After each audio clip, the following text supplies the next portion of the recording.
Second Community. I'm Andrew Wooster. This is where we take an actor that we want to see in a movie and kind of build a story around them, or create a story first and then kind of place different characters that we want to see in the title characters. Just kind of as a fun exercise to see how we can create and build a story. My name is Andrew Wooster, and today the two actors are going to be Chris Pratt and Jamie Foxx, who you might know from Collateral, Ray, Chris Pratt, Guardians of the Galaxy, Park and Recreation. Two of the top actors working today, in my opinion. And I thought putting them together would be really fascinating to have their energy and their charisma and their comedic style as well. The style of the movie, of how I envisioned it, was a cross between like a Cameron Crowe of like the 90s, where it's like the Jerry Maguire, Vanilla Sky, kind of Almost Famous, those kind of movies, into the Judd Apatow kind of knocked up, funny people, that kind of comedic with a heart to it, would really be kind of the feeling that I want in it, because I think they're both great dramatic actors and hilarious on their own as well. So I want to really showcase and put both of that in the movie.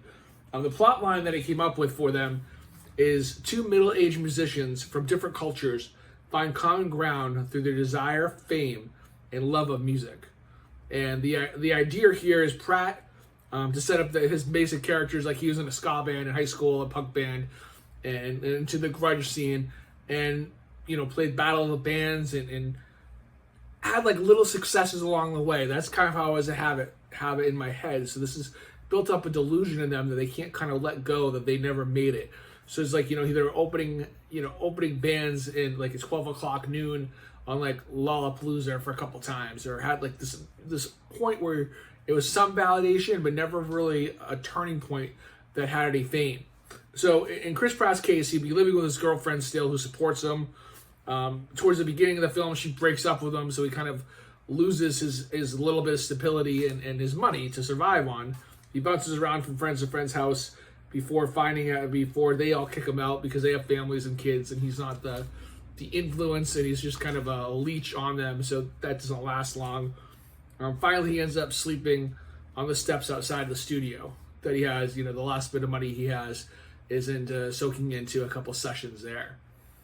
Jamie Foxx is kind of an old R&B singer from, and his claim to fame would be something like, he opened once for Keith Sweat in 1997 or something, and he's has that soul, and has that rhythm and that feel in him, that he's still like that New Jack Swing kind of style, and he holds himself to that in as far as the his persona, his personality, how he deals with people. He still thinks he's on the cusp of that superstardom from that tour that never rolled over 25 years later. And he has a lot of friends from back in those days that kind of hang around with him on the weekends, but again, they all have families, they've all moved on, so they're not invested in it. It's kind of like when people go golfing or go drinking on the weekends with their friends. It's kind of like that kind of reunion when he's there during the week as well, trying to craft and try to create and trying to get to that better level.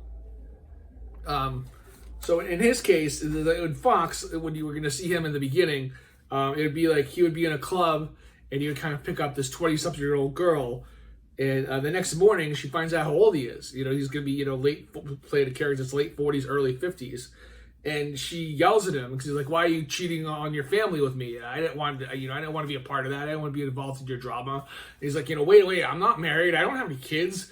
And he's like, "You're 50 years old. You don't have any family. You don't have any kids." And he's like, "What? You just poor?" And he kind of has a wake up call too, where some people they say things that kind of jars your delusion a little bit, and him having that conversation with a girl about his age and his station in life kind of does that. But he has nothing else to do but to retreat back to his normal environment. So he goes back to the studio as well, and him and Chris Pratt have a couple of interactions back and forth as you're building up to everything, where they're kind of taking each other's studio time, where they paid for an hour, and 1 hour's using 15 minutes into the other guy's time. So they kind of go back and forth of different kind of people, different, the same ambition, but they don't like each other at first, and they don't respect each other at first. Both kind of laughing at the mirror copy of themselves as far as never becoming a musician and really wanting to still be a musician, not understanding where you are and how similar they are.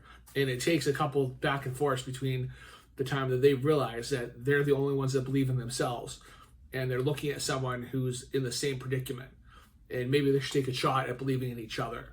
And that's where they kind of start to craft this own sound and this own energy that kind of becomes a thing.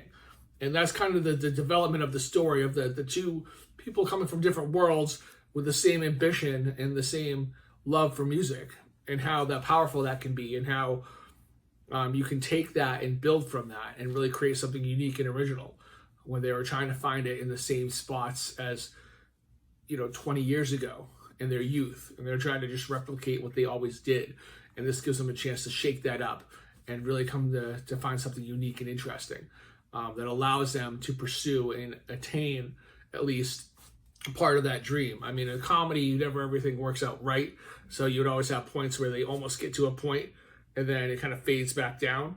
But at the end of the day, I think the movie is more or less a happy ending, but it's also an ending of it's coming to terms with, you can succeed in your dream, but maybe not at the same level or in the same way that you first envisioned it.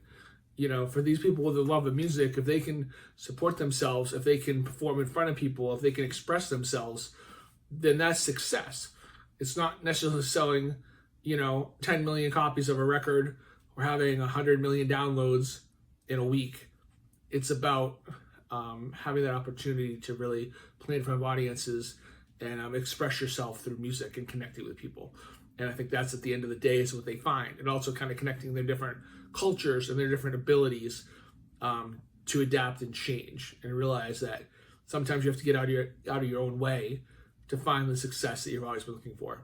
So, no title. I didn't really come up with a title for it, but that's kind of the idea of the story. I'd love to hear your comments and your thoughts to build on the story. If you hate the idea, if you love the idea, if you have a totally different idea that would involve Chris Pratt and Jamie Foxx, love to hear that too. Please put that down in the comments. Like, subscribe to the video. More comments, more content twice a week. Every Monday and Thursday, there's going to be new videos out. So I appreciate the support as we build up this channel. And my name is Andrew Wooster. This is Building Stories. I appreciate you spending about 8 minutes with me here. Until next time.